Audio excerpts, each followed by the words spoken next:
Oui? Tu veux bien être mon ami?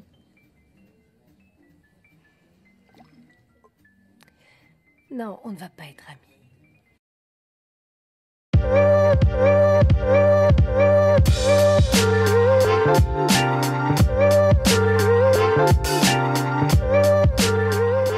Et bonjour à tous et bienvenue sur la chaîne de l'Examen Crypto. Nous sommes le vendredi 25 octobre 2024, 7h45. On va faire le point bien sûr sur les news, sur le Fear and Greed Index. On va regarder bien sûr le Bitcoin et quelques altcoins. On s'installe confortablement et on démarre directement avec ce Fear and Greed Index qui continue toujours d'être dans le vert. Malheureusement, c'est pas bon signe tant qu'on est dans le vert, tant qu'on est dans l'euphorie. En général, c'est rarement bon. Donc là, effectivement, on est descendu un tout petit peu, mais tout de même vraiment quasiment que dalle. Hein. C'est pas suffisant.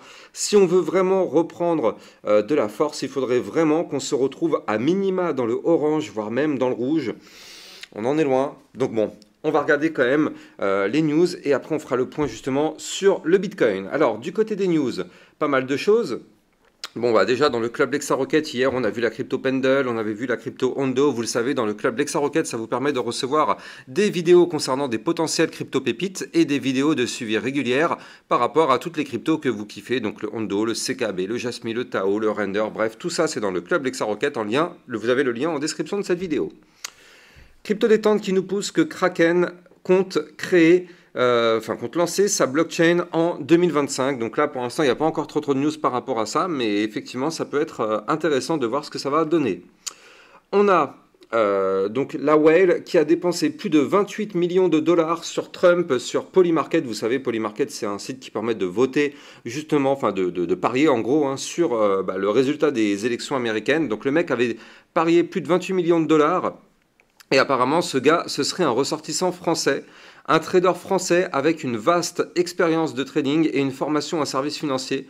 Polymarket aurait lié plusieurs comptes à ce seul trader, Freddy 9999, Théo4, Princess Caro et Michi. C'est quand même assez fou de dépenser autant d'argent quand même juste sur un simple pari, quoi. Alors, on a Crypto Détente toujours qui nous pousse que, selon Jeff Park, comparer le prix du Bitcoin aux chances de Trump via Polymarket entre le 15 août et le 20 octobre montre des variations marquées. Une victoire de Trump pourrait faire monter le Bitcoin à environ 92 000 $. Donc ça, c'est ce que nous dit a priori Jeff Park. Et effectivement, il y a plusieurs personnes qui ont l'air de dire que si effectivement Trump serait élu, ça pourrait faire monter considérablement le prix du Bitcoin. Alors, certains ont même parlé de 250 000 $. Ça me paraît quand même vraiment très utopique. Mais bon, si on y arrive, tant mieux. Hein, on prend, hein, bien sûr, on va pas se mentir. Mais ça paraît quand même très utopique. Mais déjà, 92 000 $, c'est vrai que ça peut être quand même assez réaliste. Quand on voit la conjoncture actuelle sur notre Bitcoin et ce qu'il nous fait, c'est pas forcément déconnant. Le président du Salvador, donc Nayib Bukele, fait un don de 2 bitcoins, donc soit l'équivalent de 133 000 $, pour aider à collecter des fonds afin de construire 1000 écoles au Honduras. C'est cool, c'est vrai que c'est plutôt cool. Alors, attention en crypto-monnaie, je sais qu'il y a beaucoup de débutants, je sais qu'il y a des personnes qui pensent s'enrichir vite et rapidement et beaucoup. Et ça, malheureusement, regardez, c'est un exemple parfait. Je ne peux pas vous montrer mieux que ça. Ça monte et ça finit toujours par dégringoler. Donc quand vous êtes en crypto-monnaie, c'est le marché le plus sensible, le plus difficile. Quand vous avez des profits, la règle d'or, c'est de les mettre dans votre poche plutôt que de les laisser, d'espérer faire des x10, x15, x20, x100. Ça, ce sont des youtubeurs qui vous mettent ça dans la tête, x10, x50, x100. Et au final, regardez ça, quand on est trop gourmand, on se retrouve toujours à tout perdre. Ça, c'est la règle de base. Quand on a des profits, même si c'est des petits profits, on les met dans notre poche. On est là pour faire de l'argent quand même. On est là pour faire de l'argent, pas pour regarder l'argent monter et rien prendre. Au bout d'un moment, il faut quand même rester cohérent dans ce qu'on fait. Allez, on continue. Crypto Détente toujours qui nous pousse que le Bitcoin grimpe au 6e rang des plus grands actifs monétaires au monde.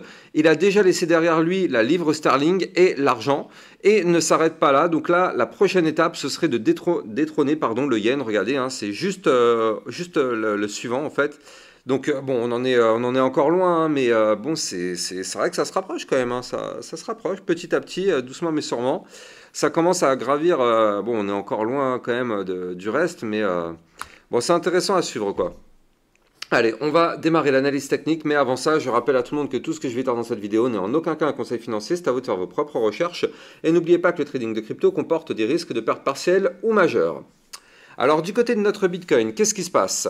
Bon, pour l'instant, pas grand-chose, on est au-dessus des supports clés, ça tient, on est en train d'ailleurs de récupérer des supports, tant mieux. Souvenez-vous, je vous avais dit, il ne faut déjà dans un premier temps surtout pas briquer les 66 074. Vous le voyez, ce trait bleu qui est ici, c'est le trait qui correspond à la ligne de coup de la grosse tasse avec la anse sur le côté. Ça, c'est notre figure chartiste qui pourrait nous emmener à 77 000 $. Tant qu'on est au-dessus de ce niveau clé, c'est une target plus ou moins lointaine qui est à garder dans nos têtes. À partir du moment où on perd ce niveau clé, vous l'avez compris, cette target s'envolerait. Mais tant qu'on est au-dessus de ce niveau clé, pour l'instant, on a en tête la target des 77 000 $ parce que ce pattern, je le rappelle, a une target à 77 400 $. Maintenant, est-ce qu'on va aller chercher cette target? Bah écoutez, pour l'instant, c'est quand même très difficile. Je rappelle encore une fois que le Crypto Fear and Greed Index est toujours très très haut. On est dans la cupidité et dans l'euphorie. Or, on sait qu'en général, quand on est dans ces zones-là, ce ne sont jamais des zones sur lesquelles on décolle. Donc là, c'est pour ça que moi, si je me base par rapport à ces indicateurs, là, je me dis que le Bitcoin n'est pas forcément en bonne posture pour décoller. Donc là, ce qu'on pourrait s'attendre effectivement, ce serait une cassure des fameux 66 074. Et d'ailleurs, on est venu le tester ici, regardez, avec cette grande mèche. Mais à aucun moment, on a clôturé en dessous. D'ailleurs, ce qu'il faut noter aussi, c'est qu'on a une ligne de tendance plutôt moyen terme. Vous le voyez, ce trait bleu qui est ici, tac, le trait bleu qui est ici. Donc ça, c'est une ligne de tendance moyen terme qu'on suit depuis le mois de mars 2024. Et donc là, en réalité, on est tout simplement revenu retester cette ligne. Regardez ça, on est venu la tester une première fois ici, ça a tenu. On est venu la tester une deuxième fois ici, ça a tenu hier et avant-hier. Donc là, pour l'instant, tant qu'on est au-dessus de cette ligne de tendance baissière, pour l'instant, ça va. Ça va. Maintenant, attention, on n'est pas tiré d'affaire. Je rappelle que là, on n'a pas réussi à casser le dernier point haut, donc soyons prudents. On a le Crypto Fear and Greed qui est très haut, on n'arrive pas à casser le dernier point haut, on est même en train de reprendre de la force sur ce rebond avec une bougie de ravalement haussière, on a ravalé la journée d'avant-hier.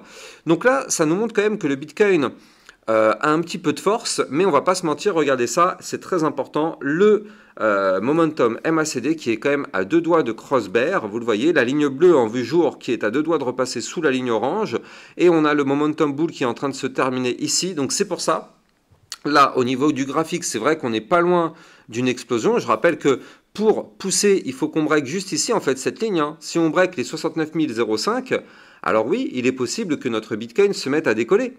Parce que quand on break un niveau clé, je rappelle que effectivement, surtout que là c'est un niveau clé à la hausse, bah effectivement, il est possible qu'on remonte derrière. Donc là, on n'en est vraiment pas très très loin, mais pour l'instant, ce n'est pas le cas. Et donc je rappelle que tant qu'on est sous cette ligne, malheureusement, on est à risque pour faire un retracement. Et ça pourrait nous faire ici, vous le voyez, un premier top. Si jamais on remonte et qu'on n'arrive pas à casser la ligne, ça nous ferait un double top, figure chartiste de retournement baissier, boum, on chute de plus belle pour aller chercher les 64 464, voire même les 63 264, ou encore, pourquoi pas, revenir ici à 62 000 $ pour faire peur à un maximum de monde, et ça permettrait à notre Fear and Greed Index de retourner dans le rouge. Et là, vous l'avez compris, là par contre, ce serait un très très très bon moment, parce que derrière, on pourrait se mettre à décoller pour piéger un maximum de personnes. Donc là, du côté du Bitcoin, effectivement, pour l'instant, en plus, surtout, il y a le week-end qui arrive, donc là, il y a de très très fortes chances qu'il ne se passe plus rien du tout, si ce n'est peut-être une chute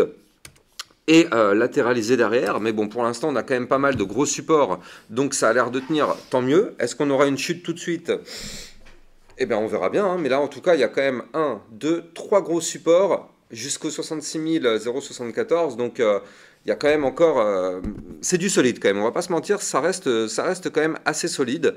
Maintenant, voilà, là, il faut se dire que si on break ces fameux 69 005, alors oui, là, on pourrait avoir quand même quelque chose de plutôt bullish sur notre Bitcoin. On est vraiment quand même, il faut se le dire, pas très loin du tout d'exploser, mais on n'en est pas loin, mais on en est quand même, d'une certaine façon, assez loin aussi. Donc bref, Si on break les 69 005, derrière, je rappelle, on a une résistance à 70 210 et on aura l'ATH à 73 181. Donc effectivement, ça, ce seront des niveaux clés à atteindre si on break ici la zone des 69 000 $. Mais pour l'instant, vous le voyez, on n'y arrive pas et j'espère que là, on va faire un point haut plus haut que le précédent parce que si on fait un point haut comme ça, malheureusement, vous le voyez, ce sera un point haut plus bas que son précédent et ça, ce ne sera pas forcément bon signe et ça pourrait un peu plus alimenter la théorie du retracement sur notre Bitcoin. D'un point de vue RSI en vue jour, on est à 60, donc là c'est pareil, hein, on est plutôt dans une zone intéressante sur laquelle si on doit pousser, on a de la marge. Maintenant, c'est quand même mieux de retomber encore un petit peu pour faire chuter tous ces indicateurs et repartir sur un bon pied. Alors, d'un point de vue hebdomadaire, donc d'un point de vue long terme, on a toujours effectivement ce gigantesque bull flag, ne l'oublions pas, hein, qui a été validé. Le bull flag, il est là. Tac, ce bull flag a été validé la semaine dernière ici. Et donc là, on est tout simplement en train de faire le pullback de tous les niveaux clés qu'on a breakés. Je rappelle la règle, quand on casse un niveau clé, on revient les retester. Donc là, on a cassé plusieurs niveaux clés. Donc je rappelle, hein, on a cassé les 66 956, les 65 535, 64 464.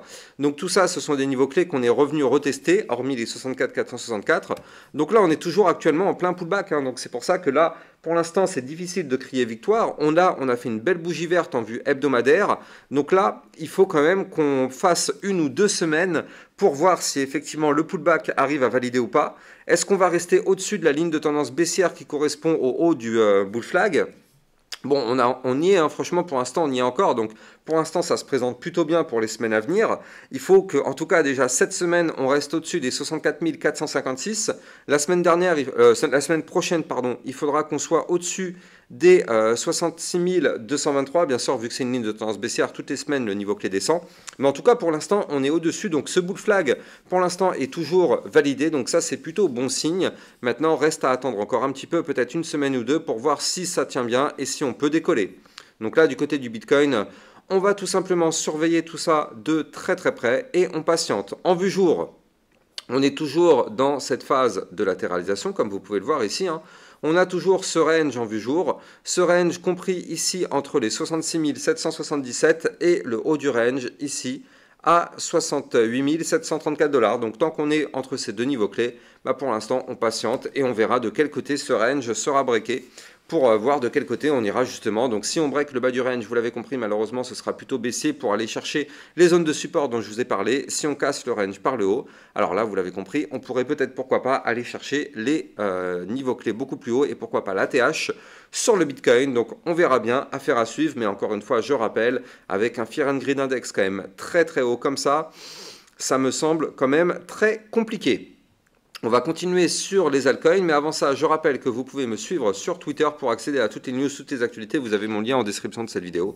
Et je rappelle que dans le club Lexa Rocket, ça vous permet de recevoir toutes les vidéos concernant vos cryptos préférés et des vidéos concernant des potentiels crypto pépites. Donc ça se passe dans le club Lexa Rocket. Vous avez bien sûr le lien en description de cette vidéo. Allez, on continue sur nos altcoins. Donc on va démarrer déjà par une crypto qui reprend un petit peu de force, hein. C'est la crypto Chainlink. La crypto Chainlink qui est en train de reprendre de la force. Regardez ça, si je me mets en vue jour, vous allez comprendre pourquoi, tout simplement. Alors attendez, hop, je vais me mettre plutôt comme ça, ce sera plus parlant. Voilà, parfait. On a le Chainlink, qu'est-ce qu'il nous fait? Eh bien, on est toujours au-dessus d'une belle ligne de tendance baissière, hein, comme vous pouvez le voir ici. Tac, on a la ligne de tendance haussière, pardon, hein, pas baissière, haussière. Et donc, tant qu'on est au-dessus de ce niveau clé, donc de cette ligne, eh bien, tout va bien, d'autant plus qu'on est au-dessus du ruban de moyenne mobile. Et on est en train de former donc des points bas de plus en plus haut. On est au-dessus du ruban de moyenne mobile. On est à 2 doigts de tenter la cassure des bandes de Bollinger. On est à 2 doigts de casser le dernier plus haut qui se trouve à 12,01. Je rappelle qu'on aura ici un haut de range qui nous servira de résistance à 12,36 $. Si on break les 12,36 $, alors effectivement, on pourrait avoir un mouvement haussier intéressant qui nous permettrait d'aller chercher dans un premier temps ici les 12,68, puis pourquoi pas les 12,99. D'ailleurs, on va se le matérialiser comme ceci, 12,98. Et derrière, si on break ce niveau clé, on pourra aller chercher pourquoi pas ici la résistance qui se trouve à 14,83 $. Donc on pourrait avoir pourquoi pas effectivement sur la cassure un plus 19%. Bien sûr, je rappelle la règle, tout dépend du Bitcoin. À la seconde où le Bitcoin crash, tout le marché crypto crash avec lui. Donc, mais en tout cas, la configuration est plutôt propre, hein, on va pas se mentir. J'aime bien la configuration du Chainlink. Encore une fois, j'ai pas de boule de cristal, mais c'est vrai que on va la surveiller. Je pense que boum, allez, elle va rentrer dans le club Lexa Rocket, cette crypto. Comme ça, on va l'analyser plus régulièrement, elle aussi. Allez, on va finir sur la crypto Solana qui, elle, est toujours en train de s'établir au-dessus des résistances, donc ça c'est plutôt pas mal, hein. Hier on a réussi à breaker la résistance des 173 $, donc qu'est-ce qui se passe? Vous connaissez la règle, quand on casse un niveau clé, on revient le retester, donc aujourd'hui on est en train de revenir retester ce niveau clé. Tant qu'on est au-dessus de ce niveau clé, c'est plutôt pas mal, tant qu'on est au-dessus ça nous permettrait de venir chercher les 180 puis les 191, voire même pourquoi pas les 204 $, donc tant qu'on est au-dessus des 173 c'est l'espoir. Si par contre on perd les 173 et qu'on perd ici le bas du range à 169, malheureusement attention on risque de retracement plus prononcé pour aller chercher les 160, mais ça dépendra bien sûr intégralement du Bitcoin. Vous le savez, à la seconde où le Bitcoin crash, tout le marché crypto crash avec lui. J'espère que vous avez kiffé la vidéo. N'oubliez pas de liker, commenter, partager. C'est extrêmement important pour le référencement de mon travail sur YouTube. Et n'oubliez pas de vous abonner à la chaîne YouTube si ce n'est pas déjà le cas. Je vous souhaite une excellente journée. Ciao, ciao.